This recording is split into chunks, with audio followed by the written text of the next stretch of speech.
about poetry essay writing.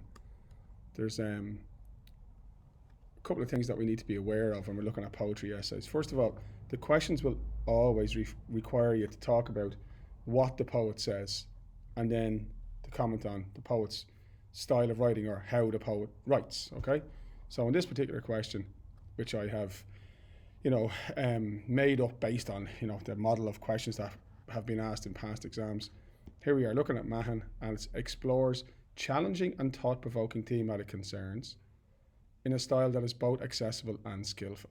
Okay, so challenging, what does that mean? You have to deal with that in your answer.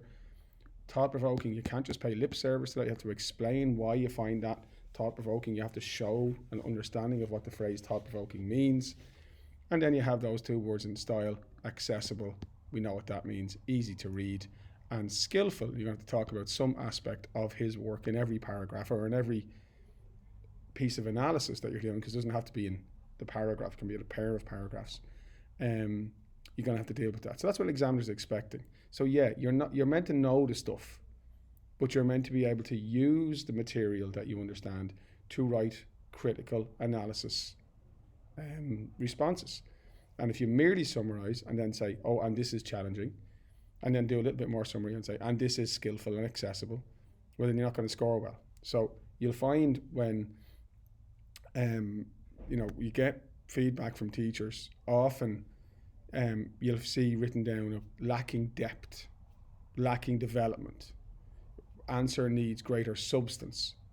And that's where, but I've written loads, but it has to be thoughtful and it has to be question facing. This is a very short video, just to give you a point in the direction of where you could go. So let's talk about, for example, do we go poem by poem or idea by idea? Now we could easily go poem by poem, and most students do go poem by poem, and a lot of these videos that I will post up for you, and there's already a couple on Adrian Rich anyway, I know, and I think Emily Dickinson, about how to write these essays. But just for the purposes of today, I'm just going to think about the idea of idea by idea. So let's think about Mahon. Let's think about 3 poems by Mahon, okay? So we have After the Titanic, we have As It Should Be, and we have Antarctica. Now, all of those poems are essentially about the human experience. They're about how different types of people experience life. In After the Titanic, we have Bruce Ismay, who is a villain, but who is also a human being who suffers. And in that poem, Mahon challenges us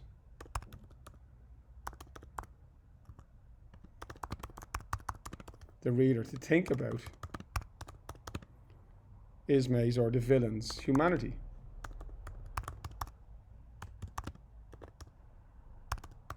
We are very quick to condemn, and sometimes we're right to condemn. Bruce Ismay wasn't a pleasant individual. He did behave in an dishonourable fashion on the night of the Titanic disaster, and he was one of these really rich guys whose wealth meant that he ended up being kind of disconnected from reality, and that led to suffering for others. So he wasn't, he's no hero, Bruce Ismay. But Mahon challenges us to think about, maybe, look, this guy's he made mistakes, but he did suffer afterwards, and he forces you to think about the other side of the stories. That's what challenging and thought-provoking mean. That's similar to Antarctica. In Antarctica, you have Lawrence Oates, and again, Lawrence Oates is a man who has been, ridiculed, held up as the personification of an outdated and ridiculous philosophy, the stiff upper lip, don't talk about your emotions, show nobility at all costs, British Empire philosophy. But he is also a hero. And in that poem, Mahon also challenges us to reconsider our preconceptions. And he kind of makes the point, which I think is very similar to Ismay, that human beings are complicated and capable of great contradiction. So if we think about Ismay, you know, a villain, a coward, a man who it was rightly chastised for his behaviour, ignoble behaviour in the night of the disaster, but also a human being who suffered years and decades of humiliation and ignominy because of the mistakes he made on one night of his life. You think about Lawrence Oates, excuse me. Think about Lawrence Oates, and you've got this guy who, yeah, okay, the fact that he just said, I am just going outside and maybe some time, when he knew he was going to die and was incapable, like was paralysed, almost emotionally unable to talk about, you know, this fact he's going to die, and wasn't even able to say goodbye to his friends who were in dire straits and dire circumstances. But at the same time, he sacrificed his life to try and save his friends, and there's something noble there. So, you know, you're asking yourself, why is Mahon using these characters to talk about, or why is Mahon writing about these characters? And you realise he's not really writing about these characters. And then that gets down to the core of what I would say is something, a point you can make about his skillful language and what makes his language accessible, is that he uses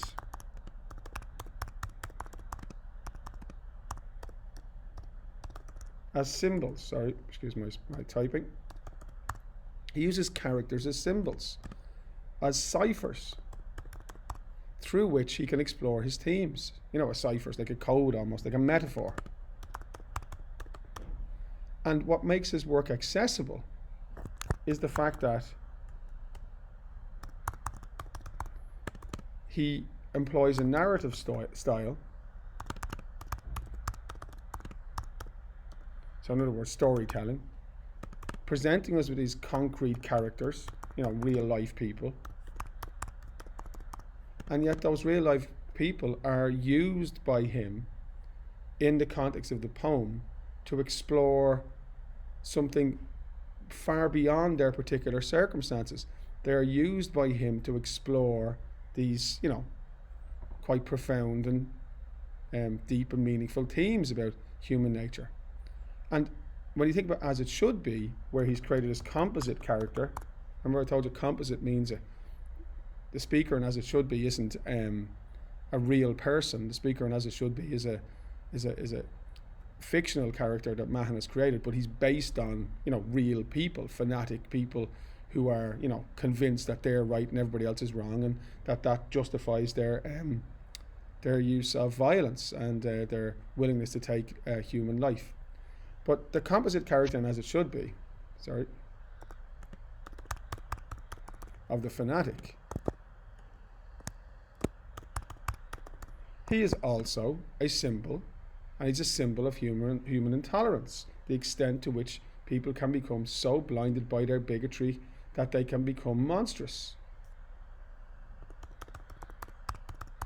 So what I'm trying to say is there's loads of things you could write about these poems in relation to the question without actually summarising the poems.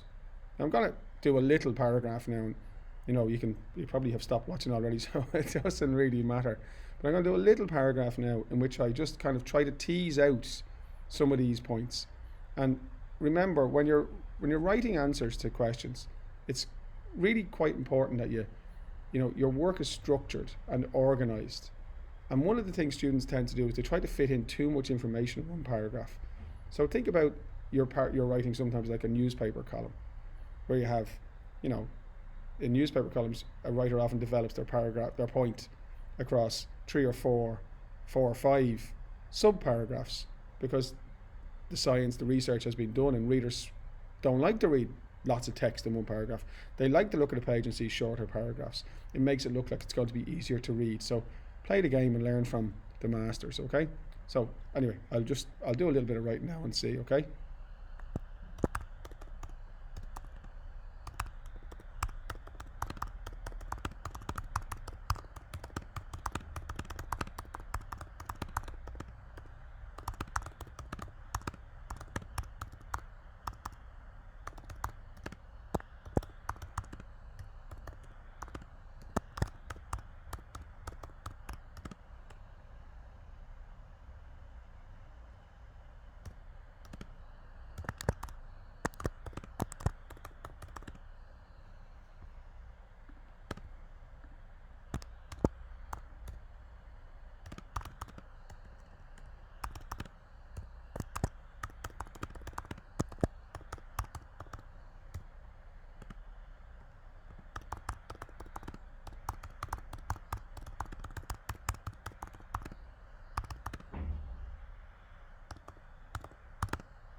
Yeah, sorry. Sometimes I get a little bit carried away and I'm doing these paragraphs. Let's just check how many words are in that paragraph. So that's 145 words, which is a nice length. Cheers, everybody. That's Florence, the middle child.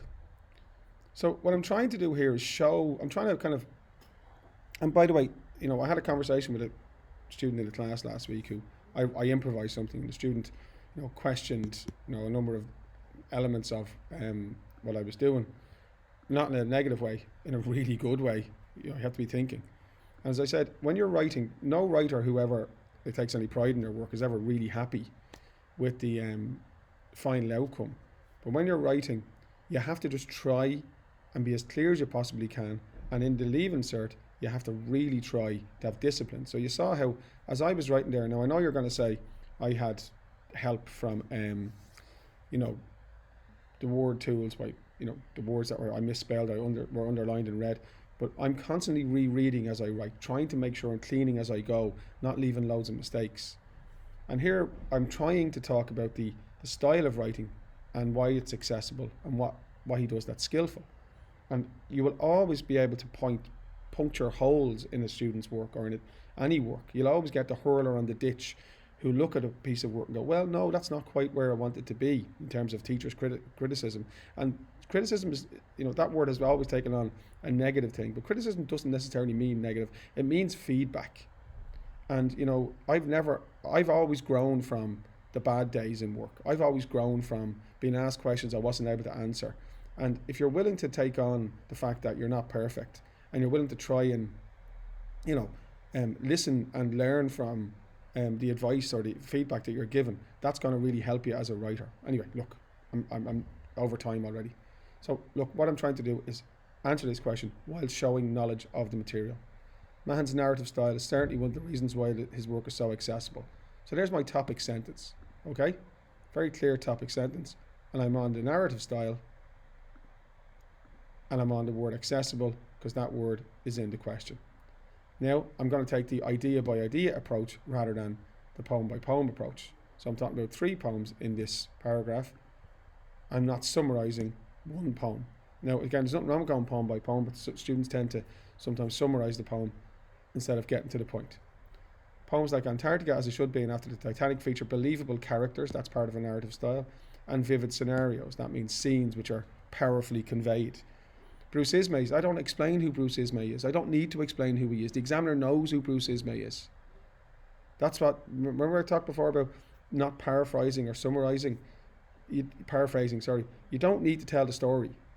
You need to show knowledge. There's a difference between those things. Bruce Ismay's dismay as he remembers being humbled at the inquiry. Again, nice little quote which is integrated into the sentence. Is both moving and relatable. Do I have to explain why it's moving and relatable? I don't believe so. I think that's a statement that you've made in the context of you saying that his style of writing is, interesting and accessible and engaging. Lawrence Oates' fate and the description of him goading his ghost into the howling snow, again, nice use of quotation, is portrayed in a stark and immediate style. You're on style. The fanatic's relish, that's the character in As It Should Be, as he chases the mad bastard and hunts him down between 10 sleeping lorries. Again, little vignettes, little quotes which are showing knowledge without summarising, is also conveyed in what might be described as cinematic clarity. You're on the language. If it's so clear, it's like watching a movie. If the style is stark and immediate, well then it's accessible because it's easy to read and it stimulates your imagination. I think that's not bad at all. So there is no doubt that Mahon is a skillful writer, and that's a word that always bugs me, but that is the correct spelling of the word skillful. Is a skillful writer, that word was in the question.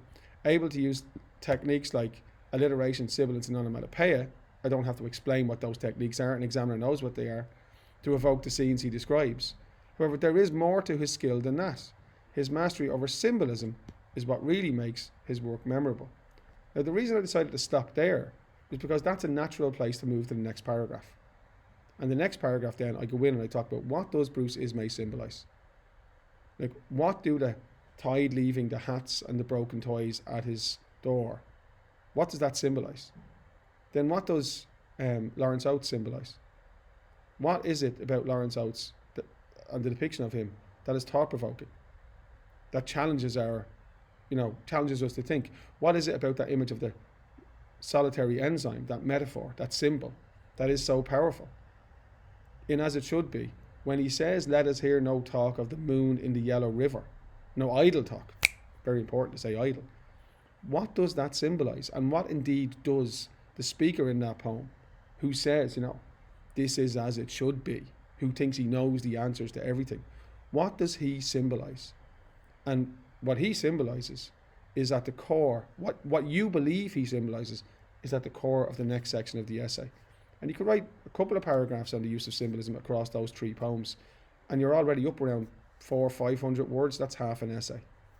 So look, I said I'd do a little video talking to you about how to go about answering your poetry essays. Just make sure, as I said to you before, that every paragraph is built around a relevant topic sentence, supported by information from the poems that you've studied, written as clearly as you can, and make an attempt to contextualize. Remember, as a reader, as a marker, I'll be generous in terms of, as long as you're trying to explain it in the light of the question, then I'm going to be patient and remember that you are developing skills. If you completely fail to try to develop things in the light of a question, then you're going to find yourself in trouble. Okay, I hope you found that useful.